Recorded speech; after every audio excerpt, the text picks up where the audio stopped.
आसा महला तीजा। दोहागणी महर न पायनी, ना जानन पिर का स्वाओ। फिक्का बोने ना निमे, दूजा पहो सुआओ। ए मनुआ क्यों कर वस आवे, गुर प्रसादी ठाकीऐ। ज्ञान मती घर आवे, रहाओ। सुहागणी आप सवारियों, लाए प्रेम प्यार। सतगुर कै भाणे चलदियां, नामे सहज सिंगार। सदा रावें पिर अपना, सच्ची सेज सुभाए। पिर कै प्रेम मोहियां, मिल प्रीतम सुख पाए। ज्ञान अपार सिंगार है, शोभावंती नार। सास बराई सुंदरी, पिर कै हेत प्यार। सुहागणी विच रंग रखेओन, सच्चै अलख अपार। सतगुर सेमन अपना, सच्चै भाए प्यार। सुहागणी सिंगार बनाया, गुण का गल हार। प्रेम पिरमल तन लावना, अंतर रतन विचार। भगत रते से उत्तमा, जत पत शब्दे होए। बिन नामे सब नीच जात हैं, बिष्टा का कीड़ा होए। हों हों कर दी सब फिरै, बिन शब्दै हों न जाए। नानक नाम रते तिना हो मैं गई, सच्चे रहे समाए। वाहिगुरु जी का खालसा, वाहिगुरु जी की फतेह। गुरु गरीब नवाज सच्चे पातशाह साडा लोक भी सवारते हैं, परलोक भी सवारते हैं। साडे गृहस्थी जीवन नूं भी वधिया बनाउंदे हन ਅਤੇ परमात्मा प्रति प्यार करन दी जाच भी सिखाउंदे हन। धन धन गुरु अमरदास जी ने इस पावन शब्द के अंदर एक बड़ा ही सुंदर नक्शा खिंच के समझाया है। तो असी सारे जीव रूप इस्त्रियां, क्योंकि बाणी गुरु जी विच फरमान है कि असी सब इस्त्रियां। वो परमात्मा ही साडा पति, ते परमात्मा पति नूं चंगे लगन वास्ते सानू अपने विच गुण पैदा करने चाहिए। तो इस्त्री समाज दे अंदर जिन्हां दी पति नाल नहीं बन आई, उन्हां नूं दोहागणा कहा गया, और जिन्हां दी पति नाल बन आई है उन्हां नूं सुहागणा कहा गया। पातशाह सानू समझाउंदे ने कि दोहागणा कौन हन, किन्हां करके, ते सुहागणा किवें बनीदा है। गुरबाणी दे अंदर सुचज्जी, कुचज्जी, गुणवंती, इन्हां सिरलेखां थले बहुत कुछ समझाया गया। ਜਿਹੜੇ जीव बाणी ਦੀ विचार करते ने, ਜਿਹੜੀਆਂ ਮੇਰੀਆਂ ਧੀਆਂ ਭੈਣਾਂ ਬਾਣੀ ਦੀ ਵਿਚਾਰ ਕਰਦੀਆਂ ਨੇ, ਉਹਨਾਂ ਨੂੰ ਜੀਵਨ ਵਿੱਚ ਬਹੁਤ ਵੱਡੀ ਅਗਵਾਈ ਮਿਲਦੀ। ਤੇ ਜਿਹੜੇ ਬਾਣੀ ਦੀ ਅਗਵਾਈ ਵਿੱਚ ਆਪਣਾ ਜੀਵਨ ਜਿਉਂਦੇ ਹਨ, ਉਹ ਸੁਹਾਗਣਾ ਬਣਨੇ ਪੜਦੀਆਂ। ਗੁਰੂ ਮਹਾਰਾਜ ਨੇ ਤੇ ਬੜੀ ਕਿਰਪਾ ਕੀਤੀ।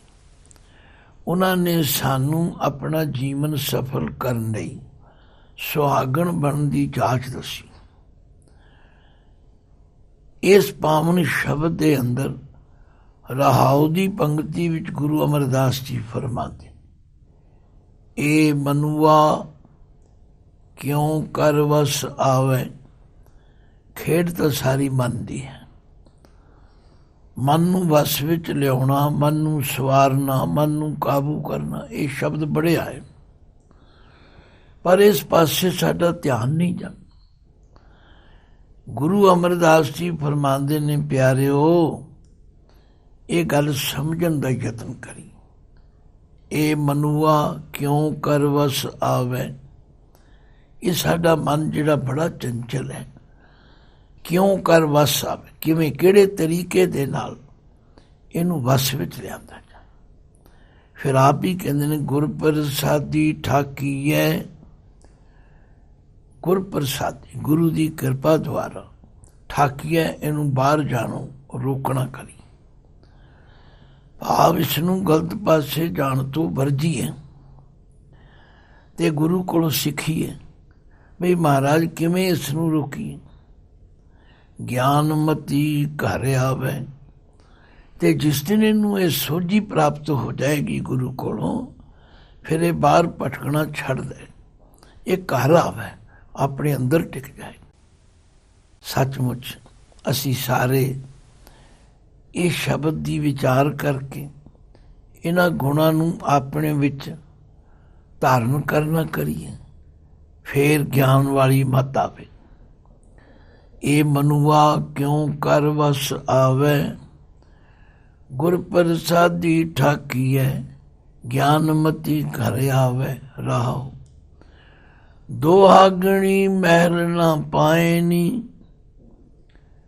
ਜਿਹੜੀਆਂ ਮੰਦੇ ਭਾਗਾਂ ਵਾਲੀਆਂ ਨੇ, ਜਿਨ੍ਹਾਂ ਨੇ ਆਪਣੇ ਅੰਦਰ ਸ਼ੁਭ ਗੁਣ ਪੈਦਾ ਨਹੀਂ ਕੀਤੇ, ਉਹ ਆਪਣੇ ਪ੍ਰਭੂ ਪਤੀ ਦਾ ਪਿਆਰ ਨਹੀਂ ਪ੍ਰਾਪਤ ਕਰਦੇ। ਮਹਿਲ ਦਾ ਮਤਲਬ ਹੈ ਉਹ ਟਿਕਾਣਾ, ਉਹ ਸਥਾਨ ਜਿੱਥੇ ਉਹ ਪਿਆਰੇ ਦਾ ਨਿਵਾਸ ਹੈ। ਦੁਹਾਗਣੀ ਮਹਿਲ ਨਾ ਪਾਏ ਨੀ, ਨਾ ਜਾਣਨ ਫਿਰ ਕਾ ਸੁਆਓ। ਤੇ ਨਾ ਉਹਨਾਂ ਨੂੰ ਪ੍ਰਭੂ ਪਤੀ ਦੇ ਮਿਲਾਪ ਦਾ ਕਦੇ ਆਨੰਦ ਆਉਂਦਾ। ਕਈ ਵਾਰੀ ਅਣਜਾਣਪੁਣੇ ਵਿੱਚ ਅਸੀਂ ਪਤੀ ਦਾ ਦੋਸ਼ ਕੱਢਦੇ ਹਾਂ, ਪਰਮਾਤਮਾ ਵਿੱਚ ਦੋਸ਼ ਕੱਢਦੇ ਹਾਂ, ਪਰ ਆਪਣੀਆਂ ਕਮੀਆਂ ਵੱਲ ਧਿਆਨ ਨਹੀਂ ਦਿੰਦੇ। ਪਰ ਧੰਨ ਗੁਰੂ ਅਮਰਦਾਸ ਜੀ ਕਹਿੰਦੇ ਨੇ, ਉਹ ਕਿਉਂ ਪਿਆਰੇ ਤੋਂ ਦੂਰ ਗਈਆਂ। ਫਿੱਕਾ ਬੋਲੇ ਨਾ ਨਿਵੇਂ, ਦੂਜਾ ਭਾਉ ਸੁਆਓ। ਇੱਕ ਤਾਂ ਉਹ ਆਪਣੀ ਰਸਨਾ ਤੋਂ ਫਿੱਕੇ ਬੋਲਦੇ, ਦੂਸਰਾ ਉਹਨਾਂ ਦੇ ਅੰਦਰ ਨਿਮਰਤਾ ਨਹੀਂ ਹੈ। ਤੀਜੀ ਗੱਲ, ਉਹਨਾਂ ਦਾ ਜਿਹੜਾ ਸਵਾਰਥ ਹੈ ਉਹ ਦੂਜਾ ਭਾਉ ਹੈ।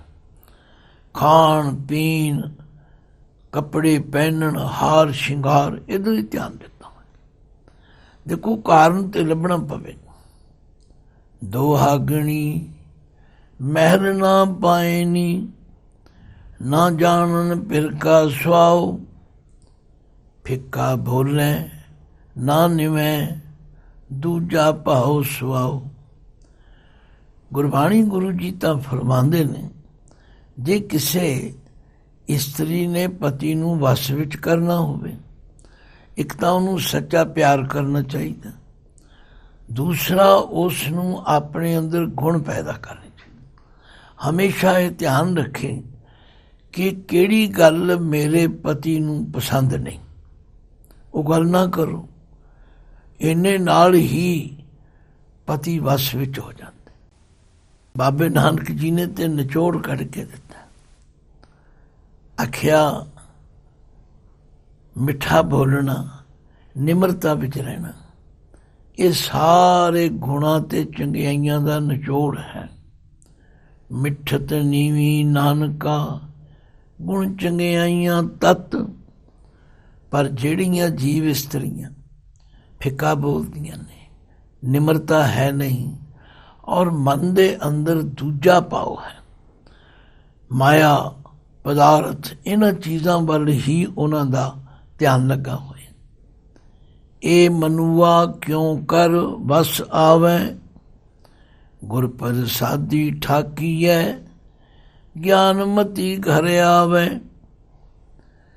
ਗੁਰੂ ਦੀ ਸਿੱਖਿਆ ਨੂੰ ਸੁਣ ਕੇ ਮੰਨੀਏ, ਫਿਰ ਗੁਰੂ ਦੀ ਕਿਰਪਾ ਹੋ ਜਾਏ। ਠਾਕੀਏ ਦਾ ਮਤਲਬ ਹੈ ਰੋਕਣਾ। ਜਿਹੜੇ ਪਾਸਿਓਂ ਗੁਰੂ ਜੀ ਰੋਕਦੇ ਨੇ ਰੋਕੀਏ। ਅਸੀਂ ਉਸ ਪਾਸੇ ਤਾਂ ਤੁਰਦੇ ਹੀ ਨਹੀਂ, ਗਿਆਨ ਪ੍ਰਾਪਤੀ ਵਾਲੇ ਰਾਹ ਤੇ ਤੁਰਦੇ ਹੀ ਨਹੀਂ। ਹੁਣ ਰਹਾਉ ਦੀ ਪੰਕਤੀ ਤੋਂ ਬਾਅਦ ਦੂਜੇ ਪਦ ਵਿੱਚ ਫਰਮਾਉਂਦੇ ਨੇ, ਸੁਹਾਗਣੀ ਆਪ ਸਵਾਰੀਓਂ ਲਾਏ ਪ੍ਰੇਮ ਪਿਆਰ।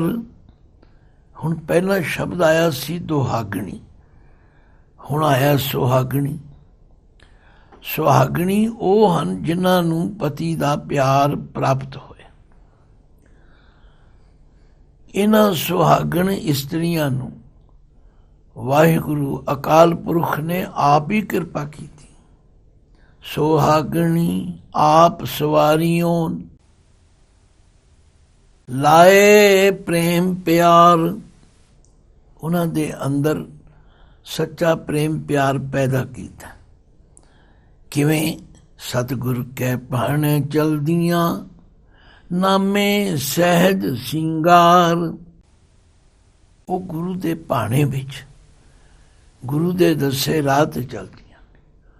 ਜਿਨ੍ਹਾਂ ਕੰਮਾਂ ਤੋਂ ਗੁਰੂ ਨੇ ਰੋਕਿਆ ਉਹ ਨਹੀਂ ਕਰਦੀਆਂ, ਜਿਹੜੇ ਕੰਮ ਗੁਰੂ ਨੇ ਕਰਨ ਲਈ ਕਿਹਾ ਉਹ ਕਰਦੀਆਂ।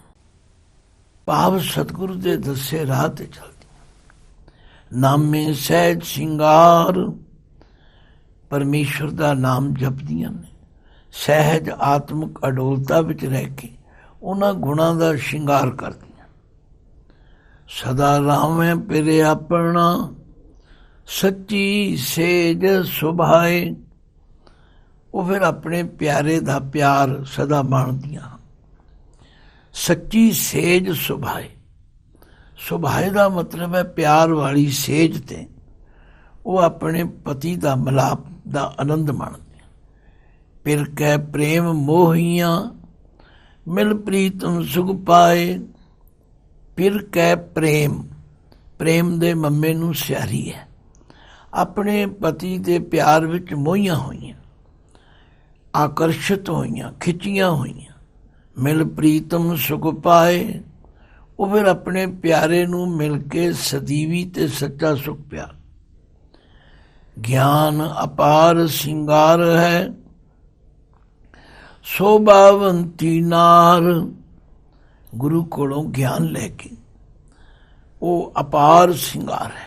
ਉਹ ਗੁਰੂ ਜੋ ਸਾਨੂੰ ਅਪਾਰ ਗਿਆਨ ਬਖਸ਼ਦਾ, ਸੋਝੀ ਬਖਸ਼ਦੇ ਨੇ। ਭਾਈ ਆਹ ਕੰਮ ਕਰਨਾ, ਆਹ ਨਹੀਂ ਕਰਨਾ, ਇੱਧਰ ਜਾਣਾ, ਇੱਧਰ ਨਹੀਂ ਜਾਣਾ। ਇਸ ਤਰ੍ਹਾਂ ਉਹ ਆਪਣੇ ਆਪ ਨੂੰ ਸ਼ਿੰਗਾਰਦੀਆਂ ਨੇ। ਗਿਆਨ ਅਪਾਰ ਸਿੰਗਾਰ ਹੈ, ਸੋਭਾਵੰਤੀ ਨਾਰ। ਉਹ ਇਸਤਰੀ ਫਿਰ ਸੋਭਾਵੰਤੀ ਬਣਦੀ। ਉਹਦੀ ਪੇਕੇ ਵੀ, ਸਹੁਰੇ ਵੀ, ਲੋਕ ਵਿੱਚ ਪਰਲੋਕ ਵਿੱਚ ਸਭ ਪਾਸੇ ਕੀਰਤੀ ਹੁੰਦੀ। ਸਾ ਸਬਰਾਈ ਸੁੰਦਰੀ, ਫਿਰ ਕਹਿ ਹੇਤ ਪਿਆਰ। ਉਹ ਫਿਰ ਸਬਰਾਈ, ਇਹ ਜਿਹੜਾ ਸਬਰਾਈ ਅੱਖਰ ਹੈ ਇਹ ਆਮ ਤੌਰ ਤੇ ਬੀਬੀਆਂ ਵਿੱਚ ਵਰਤਿਆ ਜਾਂਦਾ। ਇਹਦੇ ਦੋ ਅਰਥ ਵਿਦਵਾਨਾਂ ਨੇ ਕੀਤੇ ਨੇ, ਭਰਾਵਾਂ ਵਾਲੀ ਅਤੇ ਆਪਣੇ ਪਤੀ ਨੂੰ ਚੰਗਾ ਲੱਗਣ ਵਾਲੀ ਪਟਰਾਣੀ। ਸਾ ਸਬਰਾਈ ਸੁੰਦਰੀ, ਫਿਰ ਕਹਿ ਹੇਤ ਪਿਆਰ। ਉਹ ਆਪਣੇ ਪਿਆਰੇ ਦੇ ਪਿਆਰ ਵਿੱਚ ਭਿੱਜ ਕੇ ਸਦਾ ਹੀ ਆਨੰਦ ਮਾਣਦੀਆਂ। ਸੁਹਾਗਣੀ ਵਿੱਚ ਰੰਗ ਰੱਖਿਓ, ਸੱਚੈ ਅਲਖ ਅਪਾਰ। ਆਖਿਆ ਫਿਰ ਵਾਹਿਗੁਰੂ ਆਪ ਉਹਨਾਂ ਤੇ ਟੁੱਟ ਪੈਂਦਾ, ਦਿਆਲ ਹੋ ਜਾਂਦਾ ਔਰ ਉਹਨਾਂ ਦੇ ਹਿਰਦੇ ਵਿੱਚ ਆਪਣਾ ਰੰਗ ਪਿਆਰ ਪੈਦਾ ਕਰ ਦਿੰਦਾ। ਔਰ ਸੱਚੈ ਅਲਖ ਅਪਾਰ, ਅਲਖ ਦੇ ਖੱਖੇ ਨੂੰ ਸਿਆਰੀ ਹੈ, ਅਪਾਰ ਦੇ ਰਾਰੇ ਨੂੰ ਸਿਆਰੀ। ਉਸ ਅਪਾਰ ਅਲਖ ਪਰਮਾਤਮਾ ਨੇ ਉਹਨਾਂ ਦੇ ਹਿਰਦੇ ਵਿੱਚ ਆਪਣਾ ਪਿਆਰ ਬਖਸ਼ ਦਿੱਤਾ। ਆਪੇ ਸਾਜੇ, ਆਪੇ ਰੰਗੇ, ਆਪੇ ਨਦਰ ਕਰੇ। ਨਾਨਕ ਕਾਮਣ ਕੰਤੈ ਭਾਵੈ, ਆਪੇ ਹੀ ਰਾਵੇ। ਸੁਹਾਗਣੀ ਵਿੱਚ ਰੰਗ ਰੱਖਿਓਨ, ਸੱਚੈ ਅਲਖ ਅਪਾਰ। ਸਤਿਗੁਰ ਸੇਵਨ ਆਪਣਾ, ਸੱਚੈ ਭਾਏ ਪਿਆਰ। ਉਹ ਫਿਰ ਸਦਾ ਹੀ ਗੁਰੂ ਦੀ ਦਿੱਤੀ ਹੋਈ ਸਿੱਖਿਆ ਨੂੰ ਕਮਾਉਂਦੀਆਂ ਹਨ। ਭਾਵ ਜਿਨ੍ਹਾਂ ਕੰਮਾਂ ਤੋਂ ਗੁਰੂ ਨੇ ਵਰਜਿਆ ਉਹ ਵਰਜ ਜਾਂਦੇ। ਇਸੇ ਲਈ ਕਿਹਾ ਹੈ ਕਿ ਇੱਕ ਵਿਚਾਰ ਕਰੀਏ ਕਿ ਅਸੀਂ ਆਪਣੇ ਮਨ ਨੂੰ ਭੈੜੇ ਪਾਸੇ ਜਾਣ ਤੋਂ ਕਿਵੇਂ ਰੋਕੀਏ। ਗੁਰ ਪ੍ਰਸਾਦੀ ਠਾਕੀਐ, ਗਿਆਨਮਤੀ ਘਰ ਆਵੈ। ਇਹ ਮਨੁਆ ਕਿਉਂ ਕਰ ਵਸ ਆਵੈ। ਇਹ ਗੱਲ ਧਿਆਨ ਵਿੱਚ ਰੱਖਣੀ ਹੈ। ਤਾਂ ਗੁਰੂ ਅਮਰਦਾਸ ਜੀ ਕਹਿੰਦੇ ਨੇ, ਸਤਿਗੁਰ ਸੇਵਨ ਆਪਣਾ, ਸੱਚੈ ਭਾਏ ਪਿਆਰ। ਉਹ ਸਦਾ ਆਪਣੇ ਗੁਰੂ ਦੀ ਸਿੱਖਿਆ ਵਿੱਚ ਚੱਲਦੀ ਔਰ ਆਪਣੇ ਪਤੀ ਨਾਲ ਸੱਚਾ ਪਿਆਰ ਕਰਦੀਆਂ। ਸੁਹਾਗਣੀ ਸ਼ਿੰਗਾਰ ਬਣਾਇਆ, ਗੁਣ ਕਾ ਗਲਹਾਰ। ਸੁਹਾਗਣਾ ਨੇ ਕੀ ਸ਼ਿੰਗਾਰ ਬਣਾਇਆ? ਗੁਣਾਂ ਦਾ ਗਲ ਵਿੱਚ ਹਾਰ ਪਾਇਆ। ਸੱਚਮੁੱਚ ਜਿਹਦੇ ਕੋਲ ਗੁਣਾਂ ਦੀ ਗੰਠੜੀ ਹੈ ਉਹਦੀ ਇੱਥੇ ਵੀ ਸੋਭਾ ਤੇ ਉੱਥੇ ਵੀ ਸੋਭਾ। ਸੁਹਾਗਣੀ ਸ਼ਿੰਗਾਰ ਬਣਾਇਆ।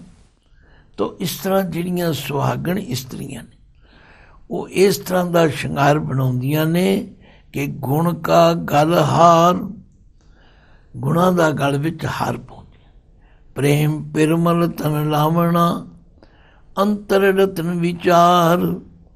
ਪਿਰਮਲ ਕਹਿੰਦੇ ਨੇ ਸੁਗੰਧੀ ਨੂੰ, ਪਿਰਮਲ ਕਹਿੰਦੇ ਨੇ ਪਰਫਿਊਮ ਨੂੰ। ਆਮ ਤੌਰ 'ਤੇ ਦੇਖਿਆ ਹੈ ਕਿ ਸੁਗੰਧੀਆਂ ਵਰਤੀਆਂ ਜਾਂਦੀਆਂ, ਪਰ ਉਹ ਆਪਣੇ ਪਿਆਰੇ ਪਤੀ ਦੇ ਪ੍ਰੇਮ ਰੂਪੀ ਸੁਗੰਧੀ ਨੂੰ ਲਾਉਂਦੀਆਂ।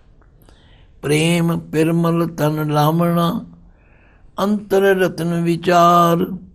ਹਰ ਆਪਣੇ ਹਿਰਦੇ ਵਿੱਚ ਉਹ ਕੀਮਤੀ ਗੁਣਾਂ ਦੀ ਵਿਚਾਰ ਕਰਦੀਆਂ। ਭਗਤ ਰਤੇ ਤੇ ਊਤਮਾ। ਹੁਣ ਇੱਥੇ ਭਗਤ ਦੇ ਤੱਤੇ ਨੂੰ ਸਿਆਰੀ ਹੈ। ਆਖਿਆ ਜਿਹੜੇ ਜੀਵ ਭਗਤੀ ਵਿੱਚ ਰੰਗੇ ਗਏ ਨੇ ਉਹ ਉੱਤਮ ਹਨ, ਉਹ ਸ੍ਰੇਸ਼ਟ ਹਨ, ਉਹ ਪੂਜਣਯੋਗ ਹਨ। ਜਤ ਪਤ ਸ਼ਬਦੇ ਹੋਏ, ਉਹਨਾਂ ਦੀ ਜਾਤ ਤੇ ਪਾਤ ਸ਼ਬਦ ਦੁਆਰਾ ਉੱਚੀ ਹੋ ਜਾਂਦੀ। ਬਿਨ ਨਾਮੈ ਸਭ ਨੀਚ ਜਾਤ ਹੈ। ਆਖਿਆ ਜਿਨ੍ਹਾਂ ਦੇ ਅੰਦਰ ਪਰਮੇਸ਼ਵਰ ਦਾ ਨਾਮ ਨਹੀਂ ਉਹ ਸਭ ਨੀਵੀਂ ਜਾਤ ਵਾਲੇ। ਗੁਰੂਦੇਵ ਤਾਂ ਬਾਰ-ਬਾਰ ਕਹਿੰਦੇ ਨੇ, ਖਸਮ ਵਿਸਾਰੇ ਸੇ ਕਮ ਜਾਤ, ਨਾਨਕ ਨਾਮੈ ਬਾਦਸ਼ਾਹ। ਬਿਨ ਨਾਮੈ ਸਭ ਨੀਚ ਜਾਤ ਹੈ, ਬਿਸਟਾ ਕਾ ਕੀੜਾ ਹੋਏ। ਪਰ ਕਿਉਂ ਨਹੀਂ ਉਹਨਾਂ ਦੇ ਅੰਦਰ ਨਾਮ ਵਸਦਾ? ਕਿਉਂਕਿ ਉਹਨਾਂ ਦੇ ਵਿਚਾਰਾਂ ਵਿੱਚ ਗੰਦਗੀ ਹੈ ਔਰ ਉਹ ਵਿਕਾਰਾਂ ਦੇ ਵਿਸ਼ਟਾ ਦੇ ਰਹਿੰਦੇ। ਹਉ ਹਉ ਕਰਦੀ ਸਭ ਫਿਰੈ, ਬਿਨ ਸ਼ਬਦੈ ਹਉ ਨਾ ਜਾਏ। ਹੁਣ ਪਾਤਸ਼ਾਹ ਨਿਚੋੜ ਕਰਦੇ ਨੇ, ਜਿੱਧਰ ਵੇਖੋ ਹਉ ਹਉ, ਹਉਮੈ ਹੀ ਭਰੀ ਪਈ।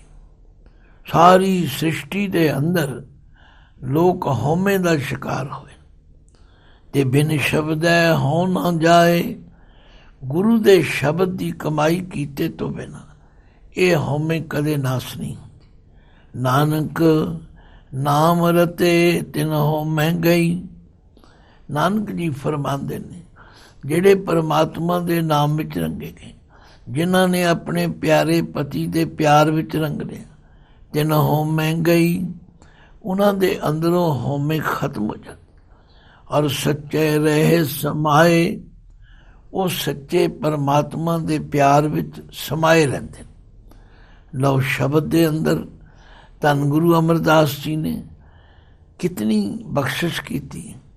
ਆਖਿਆ ਸਭ ਤੋਂ ਪਹਿਲਾਂ ਇਹ ਗੱਲ ਸਮਝ ਵੀ ਆਵੇ, ਇਹ ਮਨੁਆ ਕਿਉਂ ਕਰ ਵਸ ਆਵੇ। ਗੁਰ ਪ੍ਰਸਾਦੀ ਠਾਕੀਐ, ਗਿਆਨਮਤੀ ਘਰ ਆਵੇ। ਗੁਰੂ ਦੀ ਸਿੱਖਿਆ ਨੂੰ ਸੁਣੀਏ, ਮੰਨੀਏ ਤੇ ਗੁਰੂ ਦੀ ਕਿਰਪਾ ਦੇ ਪਾਤਰ ਬਣੀਏ। ਸਾਡੇ ਹਿਰਦੇ ਵਿੱਚ ਗਿਆਨ ਆਵੇ ਤੇ ਗਿਆਨ ਅਗਿਆਨ ਦਾ ਨਾਸ਼ ਕਰ ਦੇਗਾ। ਇਸ ਤਰ੍ਹਾਂ ਅਸੀਂ ਦੁਹਾਗਣ ਤੋਂ ਸੁਹਾਗਣ ਬਣ ਸਕਦੇ। ਵਾਹਿਗੁਰੂ ਜੀ ਕਾ ਖਾਲਸਾ, ਵਾਹਿਗੁਰੂ ਜੀ ਕੀ ਫਤਿਹ।